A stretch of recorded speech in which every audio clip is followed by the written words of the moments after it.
Alik'r Desert Lore, Part 2.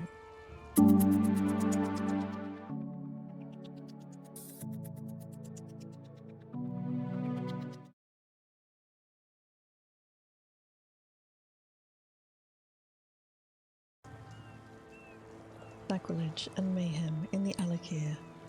A report to the royal family of Agarthe by Dr. Tazim of the Bureau of Outlander Affairs. O beloved of Mor, blessed by Zet's tears, your ignoble servant apologizes for his unworthy existence and seeks forgiveness for intruding his negligible thoughts into your majesty's lofty meditations. In response to your momentary whim last week, which was to me as an ironclad order, I have prepared a report on the recent outbreak of the unholy undeath in the northern Alik'r and its unorthodox means of suppression. I've spoken before about the Ashaba, a pariah tribe of the northern wastes who was shunned for their unclean interactions with our risen ancestors. Though their origins are ancient, the fact that such an aberration could persist into the modern era must be attributed to covert support by shameless elements of the forebears who tolerate the most outrageous non-traditional practices.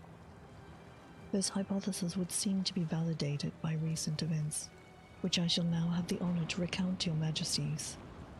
In Sentinel, the usurper Faharajad had gathered to him a circle of advisors, some of whom were of untarnished reputation, but others were known forebear activists who had almost certainly opposed the divine's blessed rule of the late King Ramzi, made Tawakar escort his soul to the far shores.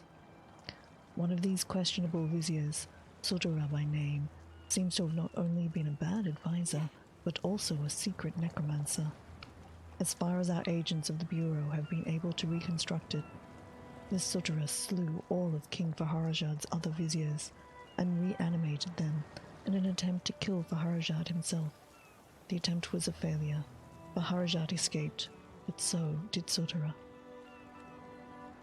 Sutura fled to the east, where he was joined by the elements of the cult of the Black Worm, which your majesties will recall from my report's second Rain's Hand.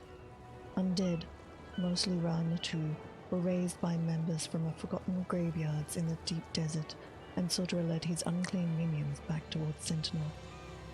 Shockingly, our informants state that Faharajad contaminated himself by personally appealing to the pariah Ashaba, asking them to intervene against Sutura. The Ashaba headman, Marama, agreed, though we have been unable to discover what degrading terms were imposed upon Faharajad. In a surprise ambush by the Ashaba, using forbidden mystical means, destroyed Sutura's army of Ra-Natu.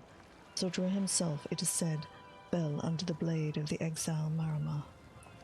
Faharajad, of course, has been careful to stay quiet about his appeal to the Ashaba, and has publicly thanked the divines for the holy intervention on Sentinel's behalf. I leave it to your majesties to decide if we should spread about the rumor of the forebear usurpers' impure meddling with the pariahs.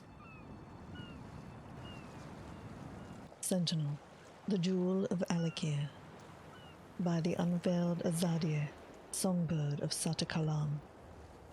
Know, O Prince, that in the time of the Ragada, the forebears did come to Hammerfell from doomed Yokuda.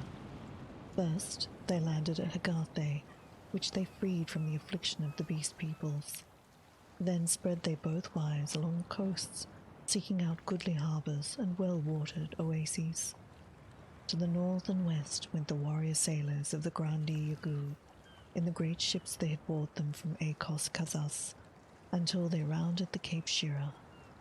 Then was Yagoo the first Ragada to behold the Iliac Bay, and he deemed it laudable and praised its excellences, and vowed to make it his home thenceforth upon its shores. And as Yagoo sailed towards the steed, the dawning of the 7th of the second seed, his watchman cried out that he spied a desirable harbourage. And Yagoo, perceiving it, agreed and said, "This harbourage shall belong to us, for we shall take it to be ours, and I do name it Sentinel, after the one who first espied it."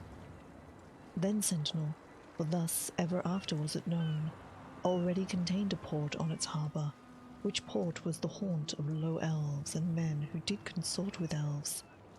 And the shores were green with the leaves of pomegranate and fig and olive, and the men of the Grandee saw this and were hungry and sought to come ashore, despite the warnings and cries of the port rabble. But when Yugub landed with his warrior sailors, with their bright swords and peaked helms, the port rabble were cowed, and spake cringingly, "What would you with us, O mighty sword singers? Slay us not, for we have done you no harm." And Yugub said to them, "Nay, though you are infidels and partake of unclean practices, I will not slay you, for I have thought to build me a palace upon the height above the harbour, and such labour is not meet for my noble warrior sailors. Therefore you shall live and become masons and stonewrights and servants of the house." And thus the true port of Sentinel was founded. The port rabble found purpose in their new labours and built the walls and the marketplace and the palace of Yugub. And this was Samaruk, of glorious name, and legendary are the mighty kings and queens who have reigned from it since. For the crowns who followed the forebears found Sentinel a worthy seat, and many were the Natumbu who settled there. Even today, O Prince, above the city gates flies always a banner of the crescent moon, for this was the banner of the Grandee Yugub, which has become the symbol of the Sentinel in remembrance of him. And the faithful celebrate the Grandee on the Kutum Alizri Jahub every 17th of second seed, when we share pomegranates in honour of our esteemed ancestor. The Salas En Expedition by Lady Clarice Laurent. It is strange that the elven ruins known as Salas En on the Hammerfell coast at Cape Shira have never been properly explored or studied. This is most likely due to the superstitious locals' exaggerated reverence for the burial grounds of the dead, even those of other cultures.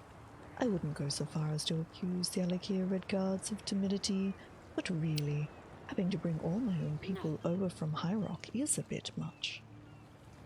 In any event, now that we are on our way, we shall do the job right.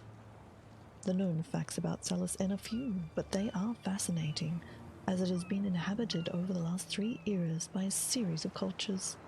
On top, which makes it the most recent of course, are the Red Guard relics dating from the first era occupation of Salas En by crowns in the late Regatta.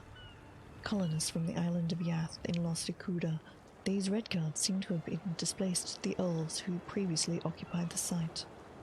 It appears these descendants of Yath occupied Salas En until abandoning it in the middle of the 23rd century, which coincides with the ravages of the Thracian plague. The elves the Yath Red Guards displaced were, according to tradition, relatively recent Altmeri colonists of the Corilana clan, who were said to be Daedra worshippers.